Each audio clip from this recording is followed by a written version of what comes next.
Mastering the pentatonic scale is a lifelong study for any musician. For guitar players, however, the scale manifests in 5 different and distinct positions on the guitar.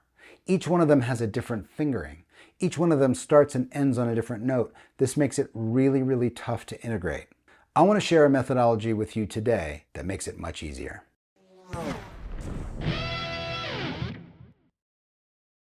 Welcome back to the channel. My name's Chris. Today we will bust through those 5 positions of the pentatonic scale.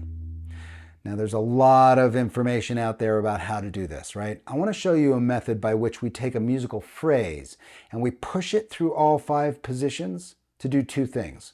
One is reduce our cognitive load about the fingering of each one of the positions, right? As well as retain some connectivity to the sound of the scale itself. I'm going to briefly explain the pentatonic scale, and then we're going to zoom in and I'm going to show you a way to do this. I'm going to show you this method that I show my students that provides us a way to easily move through each one of these positions and make them all sound completely musical. You're watching this video because there's a disconnect between how music works and how the guitar functions, right? And you're looking for insight into fixing that. I do this all the time. It's what I do for a living, and I do it in an online guitar academy called The Studio. I built the studio with one thing in mind, to replicate the experience I had at music school for folks who either didn't have access to or the time to attend a formal music education program. The studio is where I teach. I curate an ongoing library of weekly studies. I teach live deep dive courses. I host live Q&A sessions. I facilitate in-person workshops, and I give feedback to guitar players who post their progress. All of this and more is available in the studio. Now, an online guitar academy might not be for everybody. I understand that. But if you're ready to put in some work and you're really interested in uncovering how this instrument works, I can help you with that. You can get access to the studio through my Patreon page, and right now there's a 7-day free trial, meaning you can go in there, take a look at the entire thing, look through all that content free for 7 days just to see if it's a good fit. If you do decide to study with me, I look forward to working with you. The pentatonic scale is a 5-note scale. It's a very, very flexible structure as far as how it's used in music, and it's fairly easy to play. But as we'll see, these 5 positions that manifest on the fretboard are a little hard to manage. This method I'm going to show you hopefully smooths that journey out a little bit for you and gets you phrasing through each one of the positions in a really musical way. Let's zoom in and I'll show you what I'm talking about. Let me first show you the problem we're trying to solve. You may already know this. That's our A minor pentatonic scale, root on the 5th fret of the E string. These 5 notes, A, C, D, E, and G, make up the scale. And then we're back to A. So this position actually has 2 octaves of those same 5 notes. A, C, D, E, G, A. C, D, E, G, A. Right? Those 5 notes also exist all over the fretboard in multiple positions. Those 5 positions all have different fingerings, and they're harder to integrate than this position for 2 reasons, and let me show you what they are. First of all, this position starts and ends on the root.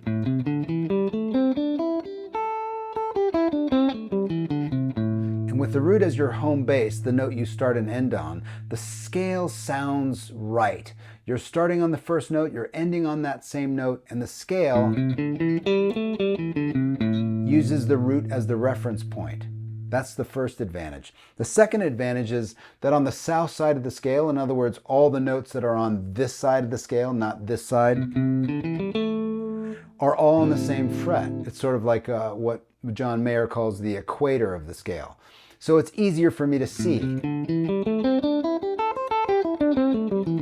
It's reduced my cognitive load because this fret holds all of the notes on this side of the scale. So it's easier for me to see.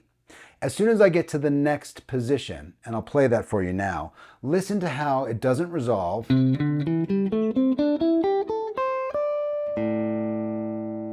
Right? And it doesn't have that equator effect. In other words, the scale, each time I move to a different string, there's some shifting that has to happen.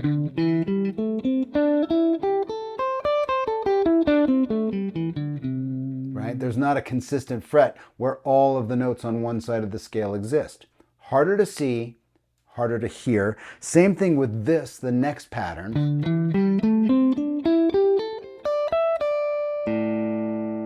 Doesn't sound quite resolved. And again,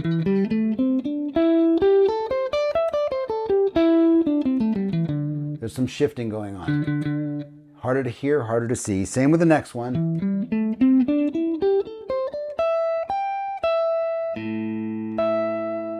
Right? Doesn't resolve.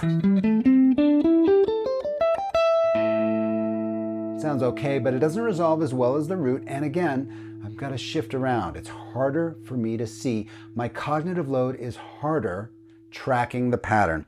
The last position does have the equator, and you can end it on the root. So that position and this one share that equator, and they both can be resolved to the root. That's the problem. The problem is that this holds the advantage, that twofold advantage of starting and ending on the root, as well as having that equator.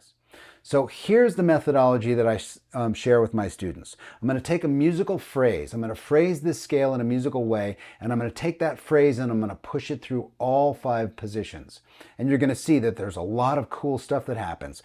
Each one of the positions has a different opportunity. You have to finger it differently, but the phrase and the integrity of the musical phrase stays the same through each one of the positions, and you learn a lot more about the positions this way. Here's the phrase. Starting on the root, on the high E string, I'm just going to descend the scale.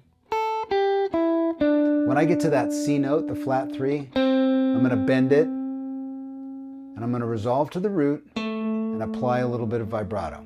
So here's the phrase. Right? It's in my home row. It feels really good here. That's our origin phrase. I'm going to take the next position, I'm going to migrate the phrase into this position. Here's the position for review.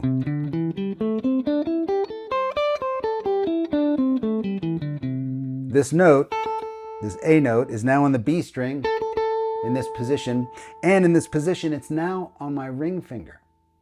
So I'm going to start the phrase now on my ring finger, just descend the scale here. When I get to that flat 3, I bend it, resolve to the root, and put a little bit of vibrato on it. So now the phrase looks like this. Here it is here. Here it is in the next position. Right, so now I've got that same phrase moved into the position now, moved into this new position of the scale where the fingering is different. But I've kept the integrity of the phrase together. Now I move to the next position, which is this.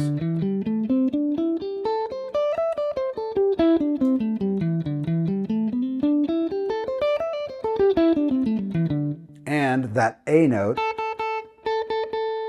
is on the B string, but now I'm going to phrase it again with my index finger. The phrase just descends the scale.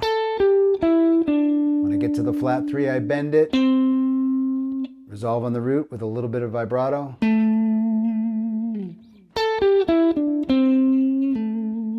So now I've got this.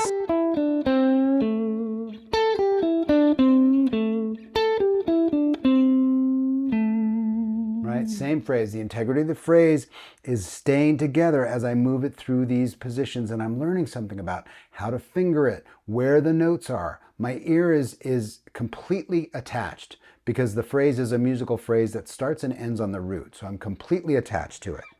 The next position looks like this. And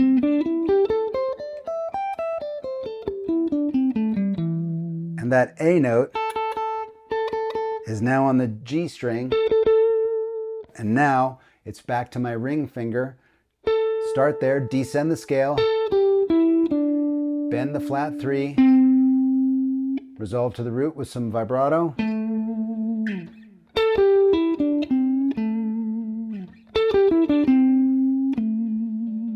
Right? So now I've got that in that position. The last position looks like this.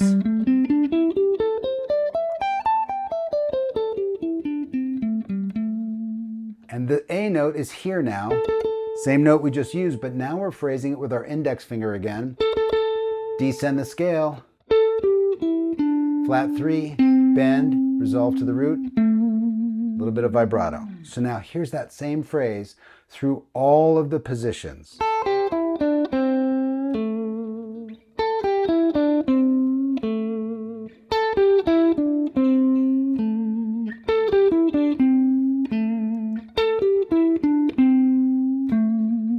Right?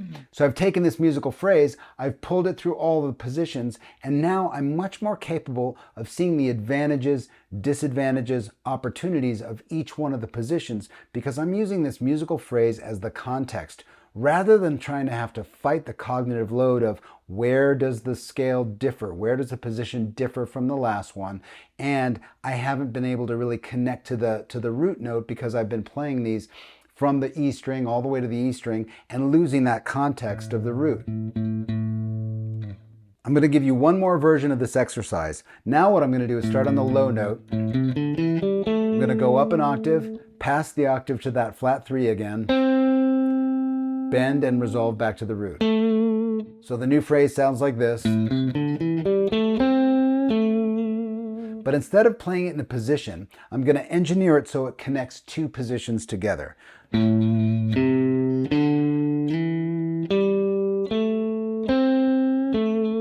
notes. Now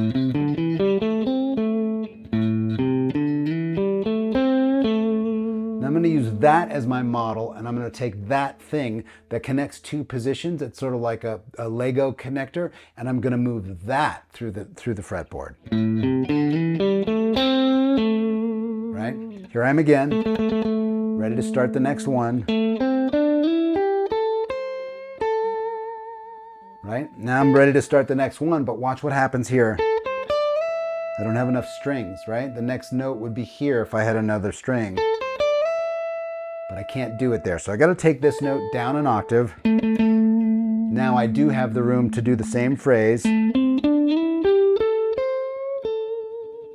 now I'm connected to the next iteration of it. Got to change the fingering. I'm out of strings again, but I do have the last note available to me here. So that looks like this. Here's that same lick across the entire fretboard.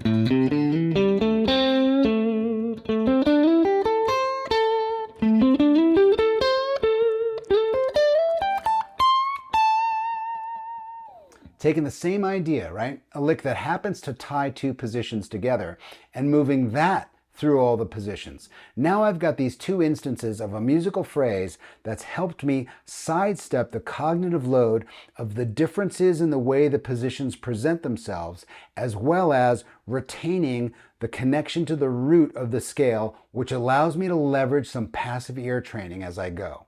Okay, by simply taking a musical phrase and using that as the template for each one of the positions, we've instantly changed our experience from high cognitive load to try to figure out what the fingerings are and where the roots are and all that stuff, to just expressing that musical phrase throughout each one of the positions. Not only that, but by focusing on a musical phrase that starts and ends on the root, we've retained some ear training benefit, right?